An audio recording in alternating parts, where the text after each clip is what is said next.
नेपाल सरकार स्वास्थ्य तथा जनसङ्ख्या मन्त्रालयको यो कोभिड-19 सम्बन्धी अपडेटमा यहाँहरू सबैलाई स्वागत छ। म डाक्टर जागेश्वर गौतम र मलाई साङ्केतिक भाषामा सागर सुवेदीले साथ दिइरहनु भएको छ। गेस्टको रूपमा नेपाल चिकित्सक सङ्घका अध्यक्ष डाक्टर लोचन कार्की मसँगै हुनुहुन्छ र आज जम्मा सङ्क्रमितको सङ्ख्या 33,533 पुगेको छ। 855 जना नयाँ सङ्क्रमित हुनुहुन्छ र निको भएकोको सङ्ख्या 19,119। आइसोलेसनमा रहनुहुने 14,250।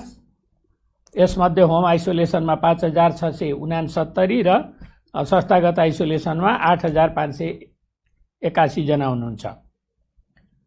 313 जना डिस्चार्ज हुनुभएको छ र डिस्चार्ज हुनेको टोटल प्रतिशत 57 छ। टोटल पीसीआर आज 11,327 जनाको भएको छ। यस सहित जम्मा टोटल 6,21,901 छ र क्वारेन्टिनमा चाहिँ 10,453 जना रहनु भएको छ।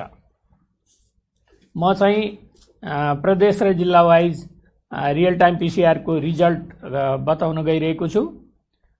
प्रदेश 1 मा उदयपुरमा 1 जना, ओखलढुङ्गामा 1 जना, खोटाङमा 1 जना, झापामा 5 जना, मोरङमा 43 जना, सुनसरीमा 16 जना र सोलुखुम्बुमा 2 जना हुनुहुन्छ। प्रदेश 2 मा धनुषामा 42, पर्सामा 4, बारामा 17, महोत्तरीमा 17, रौतहटमा 44, सप्तरीमा 3, सर्लाहीमा 58 र सिराहामा 3 जना हुनुहुन्छ। बागमती प्रदेशमा काठमाडौँमा 179, काभ्रेपलाञ्चोकमा 5, चितवनमा 37, दोलखामा 3, धादिङमा 8, नुवाकोटमा 1, भक्तपुरमा 14, मकवानपुरमा 2, रामेछापमा 1, ललितपुरमा 19 र सिन्धुपाल्चोकमा 2 जना हुनुहुन्छ। गण्डकी प्रदेशमा कास्कीमा 13, गोर्खामा 2, तनहुँमा 6, नवलपरासी पूर्वमा 4, पर्वतमा 2, लमजुङमा 1 र बागलुङमा 1 जना हुनुहुन्छ। प्रदेश 5 मा अर्घाखाँचीमा 1, कपिलवस्तुमा 23, गुल्मीमा 2, दाङमा 18, नवलपरासीमा 8, पाल्पामा 4, प्युठानमा 4, बर्दियामा 6, बाँकेमा 15, रूपन्देहीमा 69 र रोल्पामा 3 जना। कर्णालीमा कालीकोटमा 5, जुम्लामा 1, दैलेखमा 4, मुगुमा 1, सल्यानमा 4 र सुर्खेतमा 5 जना हुनुहुन्छ। यसैगरी सुदूरपश्चिम प्रदेशमा अछाममा 19, कञ्चनपुरमा 12, कैलालीमा 16 र डडेलधुरामा 2, डोटीमा 45, बजाङमा 9 र बैतडीमा 2 गरी 271 महिला र 584 जना पुरुष गरी जम्मा 855 जना र भेन्टिलेटरमा रहेकाको सङ्ख्या प्रदेश 1 मा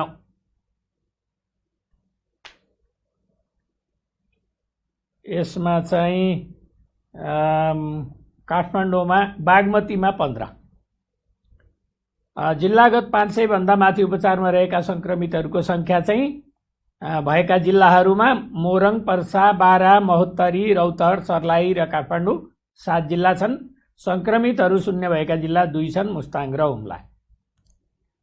र यसका साथै आज नेपाल चिकित्सक सङ्घका अध्यक्षज्यूलाई हामीले यहाँ निम्ति आएका छौँ र नेपालमा हालमा चिकित्सक तथा अन्य स्वास्थ्य कर्मीहरूप्रति दुर्व्यवहार भएका घटनाहरू छन्। यसको बारेमा नेपाल चिकित्सक सङ्घको धारणा प्रष्ट राखिदिनु न म डाक्टर लोचन कार्कीलाई अनुरोध गर्दछु।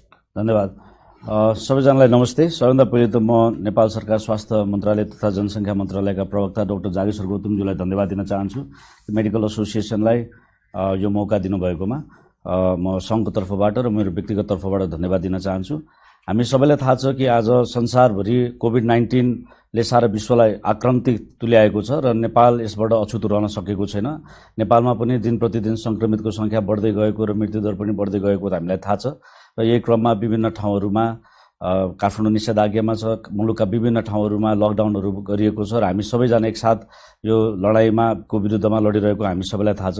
र यसै क्रममा नेपालका चिकित्सकहरू, स्वास्थ्यकर्मीहरू पनि आफ्नो जीवनलाई दाउमा राखेर आफ्नो परिवारको वास्ता नगरिकन सीमित स्रोत साधनमा भोकै प्यासै अनवरत रूपमा यो लडाइँको विरुद्धमा लडिरहेका छन्। र अहिले हाम्रा नेपालमा हामी सबैजना भनौँ न अरू व्यक्तिहरू चाहिँ सुरक्षित रूपमा आफ्नो घरमा बसिरहँदाखेरि चाहिँ हाम्रा साथीभाइहरू, हामी चिकित्सकहरू, स्वास्थ्यकर्मीहरू, हाम्रा थुप्रै आफ्नै गुनासाहरू हुँदाहुँदै पनि, समस्याहरू हुँदाहुँदै पनि हामी भोक प्यास नभनिकन, परिवार नभनिकन, दिनरात नभनिकन कोभिड-19 को विरुद्धमा अग्रपन्थीमा लडिरहेको सबैलाई थाहा नै छ। र यो लडाइँमा हामी सम्पूर्ण दाजुभाइ तथा दिदीबहिनीहरूबाट सबैको साथको अपेक्षा गर्दछौँ।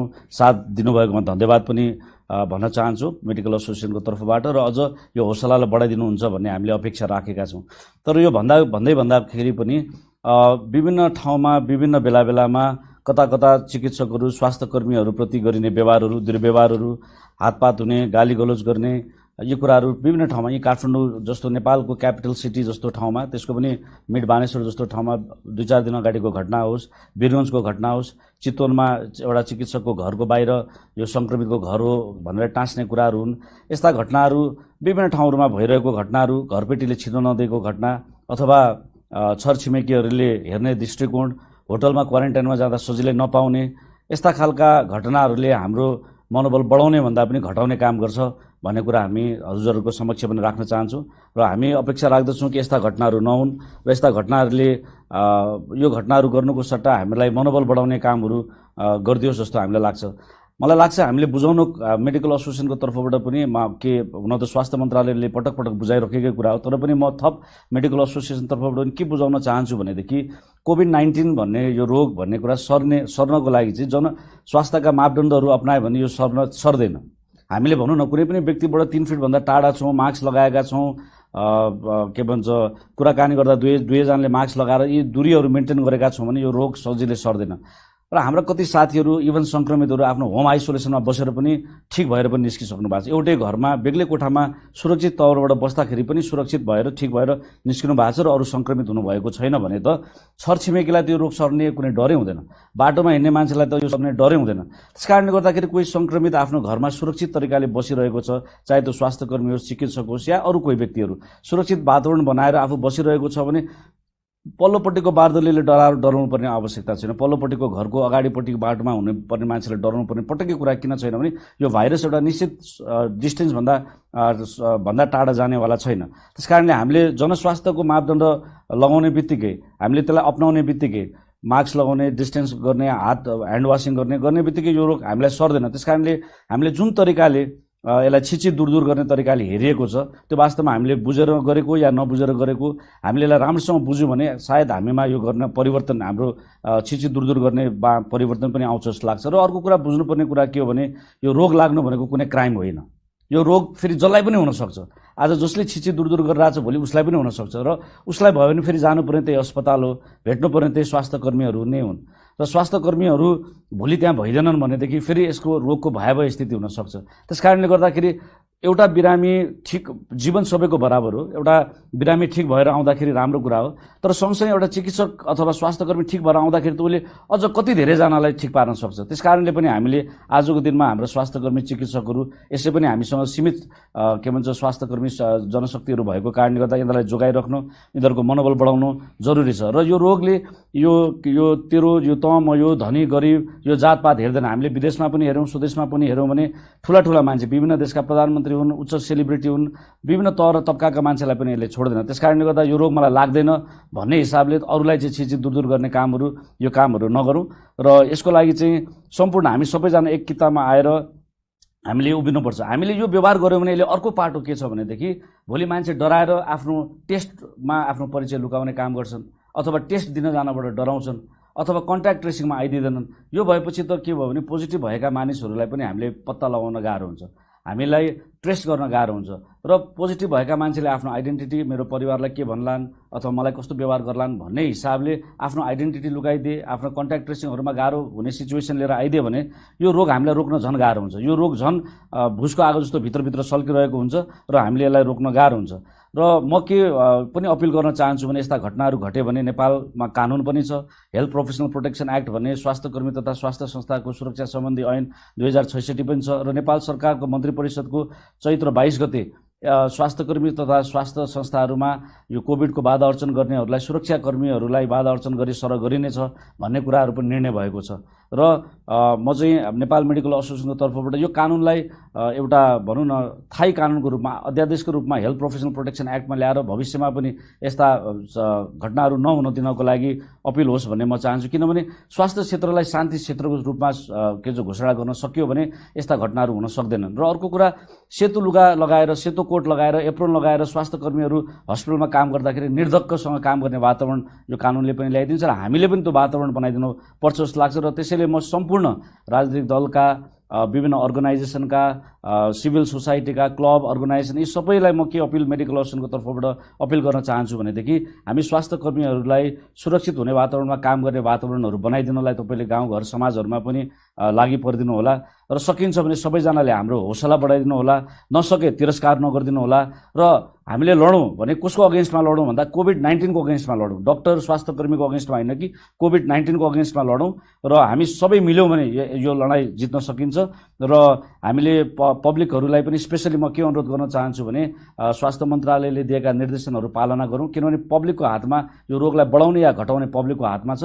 त्यसकारणले पब्लिकहरूलाई पनि म अपिल गर्न चाहन्छु कि दिएका निर्देशनहरूलाई, जनस्वास्थ्यका अपिलहरूलाई राम्रोसँग पालना गरिदिउँ। र मेडिकल एसोसिएसनको तर्फबाट अन्तमा म के भन्न चाहन्छु भने हामी चिकित्सक स्वास्थ्य कर्मीहरू हिजो पनि लडिरहेका थियौँ, आज पनि लडिरहेछौँ र भोलि पनि यो लडाइँको विरुद्धमा लड्छौँ।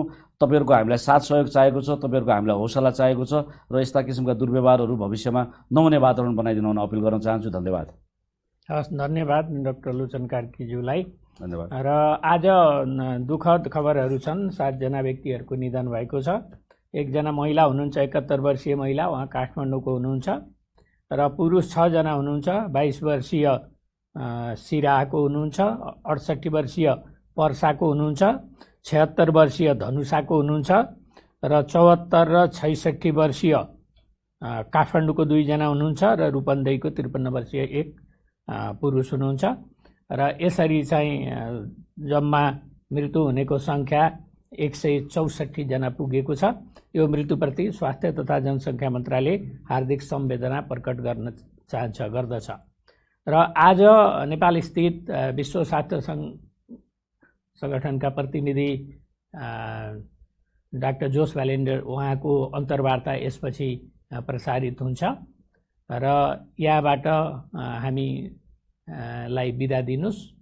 डाक्टर लोचन, म र साङ्केतिक विभागसँग साथ दिने सागरजी, हामी यहाँबाट बिदा हुन्छौँ। धन्यवाद, नमस्कार।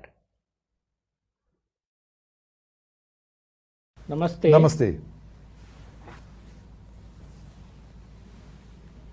नेपालको हालको कोभिड-19 को परिस्थितिलाई कसरी हेर्नु भएको छ?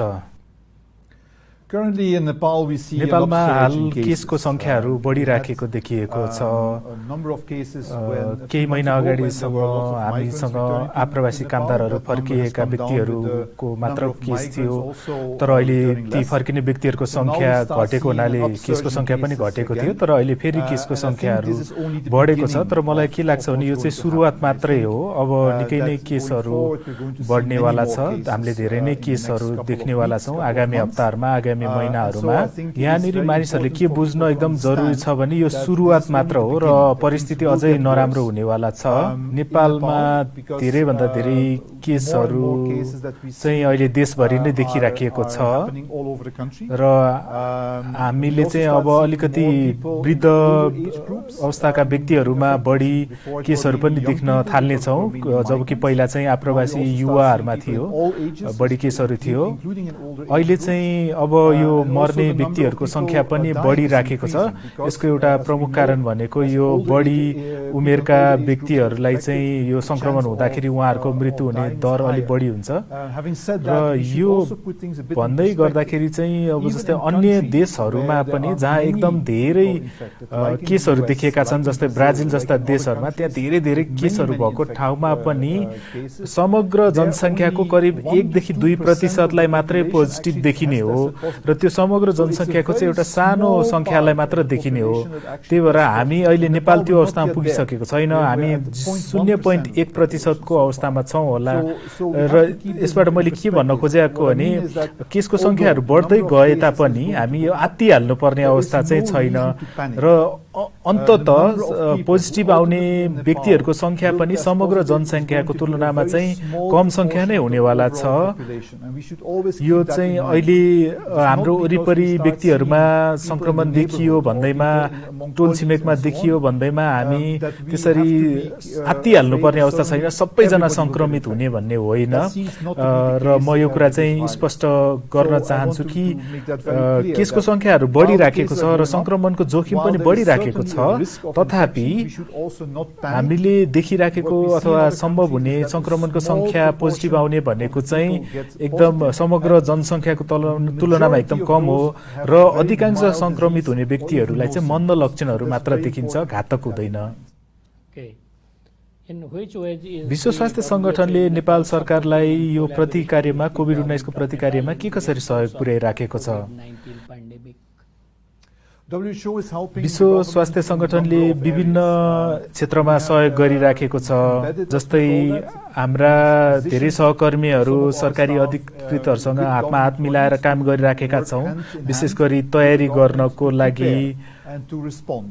जस्तै हामीले त्यो निगरानी गर्ने कुरामा, तथ्याङ्क सङ्कलन गर्ने कुरामा र के भइराखेको छ भनेर अझ राम्रोसँग जान्नको लागि।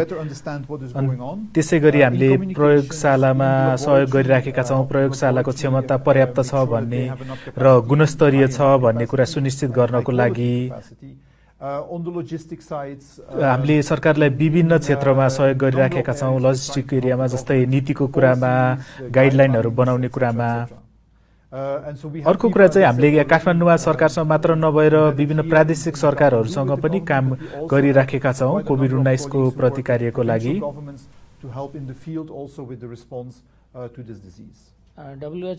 विश्व स्वास्थ्य संगठनले नेपाल सरकारसँग 50 वर्षभन्दा लामो समयदेखि सहकारी गरिराखेको छ र अहिलेको अवस्थामा यो कोभिड-19 को अवस्थामा 3टा प्रमुख चुनौतीहरू भन्नुहोस् भन्नु भने तपाईँको विचारमा ती के हुन्छन् होला र तपाईँको ती सम्बन्धी के सिफारिसहरू छन्? तपाईले मलाई 3टा मुख्य मुद्दाहरू सोधिराख्नु भएको छ कोभिड-19 को प्रतिकार्यको सन्दर्भमा। यसमा चाहिँ पहिलो मुद्दा भनेको हाम्रो संघीयताको मुद्दा हो। नेपालले संघीयतामा जाने निर्णय गरेको छ र यो चाहिँ अहिले कार्यान्वयनको प्रक्रियामा छ र हामीसँग विभिन्न तहका सरकारहरू छन् र यी विभिन्न तहका सरकारहरू बीचको सहकार्य चाहिँ एकदम महत्त्वपूर्ण हुन्छ, विशेष गरी यो कोभिड-19 को प्रतिकार्यको लागि। र यस प्रकारको महामारी, यस प्रकारको प्रकोपलाई चाहिँ राष्ट्रिय सरकारले मात्र सम्बोधन गर्न सक्दैन, यसमा हरेक तहको सरकारले आफ्नो भूमिका खेल्नुपर्ने हुन्छ। जस्तै स्थानीय सरकारहरू, अन्य सरकारहरूले कन्ट्र्याक्ट ट्रेसिङ गर्ने, सम्पर्क व्यक्तिको खोजी कार्य गर्ने र जो व्यक्तिहरू चाहिँ संक्रमित व्यक्तिको सम्पर्कमा आएका छन् उनीहरू सबैलाई फलोअप गर्ने जस्ता कार्यहरू गर्नुपर्छ, ताकि उनीहरूलाई पनि संक्रमण भएको हुनसक्छ र उनीहरूले संक्रमण सारेका हुन सक्छन्। त्यसैले गर्दाखेरि संघीयता र त्यो संघीयतामा समन्वय सहकार्य चाहिँ एकदम महत्त्वपूर्ण विषय हो। दोस्रो महत्त्वपूर्ण कुरा भनेको चाहिँ समग्र यो स्वास्थ्य सेवाको कुरा हो। हामीले सर्वव्यापी स्वास्थ्य पहुँचको कुरा गरिराखेका हुन्छौँ। स्वास्थ्य सेवा भनेको चाहिँ पहुँचयोग्य हुनुपर्छ, सर्वसुलभ हुनुपर्छ र उच्च गुणस्तरको हुनुपर्छ र त्यो वर्षभरि उपलब्ध हुनुपर्छ। र यो स्वास्थ्य सेवाको पहुँचको कुरा आफ्नो ठाउँमा छ, तर सर्वसुलभता र गुणस्तर अझै सुधार्नुपर्ने अवस्था छ। र कोभिड-19 को सन्दर्भमा चाहिँ पर्याप्त स्वास्थ्य कर्मी छन् कि छैनन्, अस्पतालहरू छन् कि छैनन् भन्ने कुराले पनि गुणस्तरहरू निर्धारण गरिराखेको हुन्छ। अहिलेसम्म सरकारले अधिकांश लागत यो कोभिड-19 सम्बन्धी अधिकांश लागत बेहोरिराखेको छ, तर हामीले के कुरा बिर्सिनु हुँदैन भने यस्ता अन्य मुद्दाहरू पनि छन्। स्वास्थ्य मुद्दाहरू जस्तै आमाहरू सुत्केरी भइराखेका छन्, बालबालिकालाई खोप लगाउनु पर्छ, त्यसै गरी उच्च रक्तचाप भएका व्यक्तिहरूले आफ्नो औषधि खानुपर्छ र यी अन्य सेवाहरू चाहिँ यो कोभिड-19 ले गर्दाखेरि चाहिँ ती अरू कुराहरू अलिक चुनौतीपूर्ण भएका छन् र ती अन्य सेवाहरू चाहिँ पहुँचयोग्य छन् कि छैनन्, अफोर्डेबल छन् कि छैनन् भन्ने कुरा पनि हामीले हेर्न जरुरी हुन्छ र यी कुराहरू भने चाहिँ समग्र स्वास्थ्य प्रणालीसँग जोडिएका कुराहरू हुन्। तेस्रो कुरा भनेको चाहिँ हाम्रो व्यवहार परिवर्तनको कुरा हो।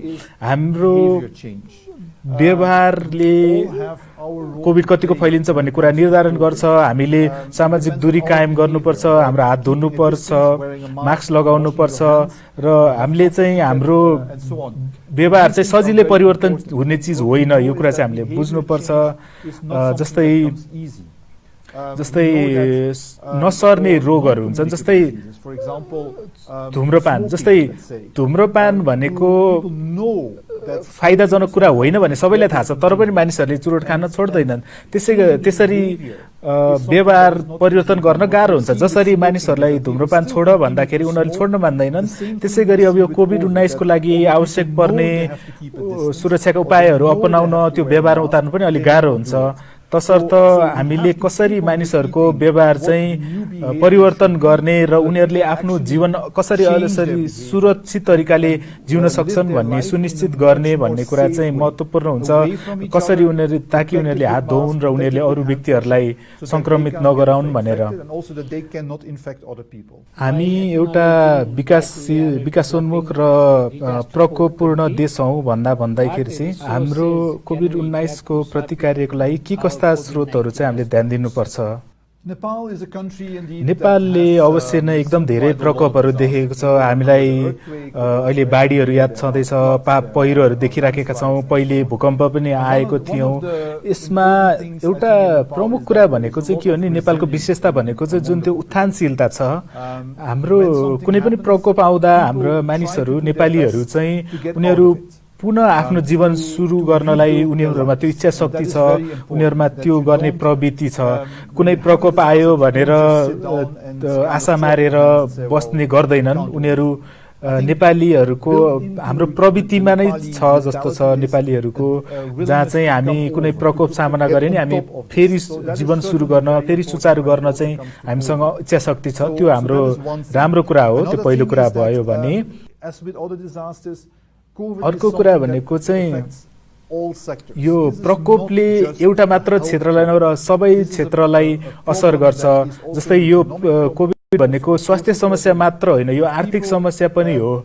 किनभने यसले गर्दा अहिले मानिसहरू एकअर्कासँग सामान्य तरिकाले अन्तर्क्रिया गर्न पाइराखेका छैनन्, उनीहरूले आफ्नो पैसा राम्रोसँग खर्च गर्न पाइराखेका छैनन्, मानिसले पैसा कमाउन पाइराखेका छैनन्, उनीहरूको जागिर छैन र यसले गर्दाखेरि अहिले अब जस्तै अब हामीले विद्यालयहरू खोल्न पाइराखेका छैनौँ, जसले गर्दा शिक्षा लगायत शिक्षकहरूको जीविकोपार्जन लगायतका मुद्दाहरू पनि छन्। तसर्थ यो प्रकोपको प्रतिकार्य चाहिँ कुनै एउटा क्षेत्र विशेष नभएर समग्र समाजले नै र बृहत्तर रूपमा गर्नुपर्छ। यो स्वास्थ्यको मुद्दा मात्र होइन।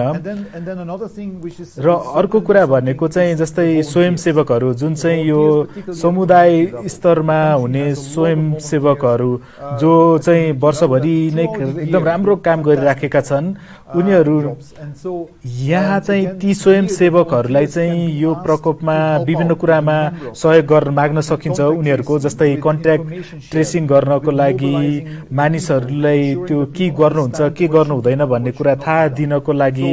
सो यी सब कुराहरू भनेको चाहिँ हाम्रो ती स्रोतहरू हुन् र नेपालले तिनको अवश्य प्रयोग गर्नुपर्छ।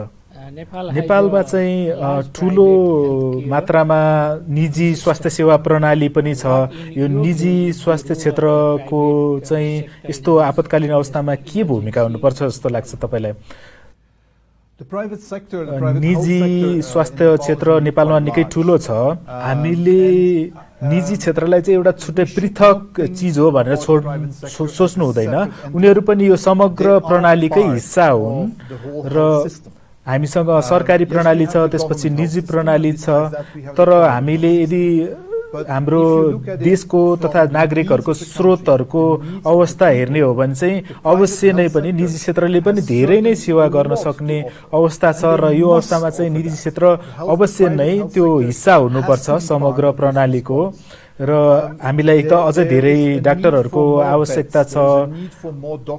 निजी क्षेत्रमा स्रोतहरू उपलब्ध छन्, शैय्याहरू उपलब्ध छन् र ती शैय्याहरू चाहिँ अहिले कोभिडका बिरामीहरू लगायत अन्य बिरामीहरूको लागि पनि प्रयोग गरिनुपर्छ, त्यो आवश्यक छ।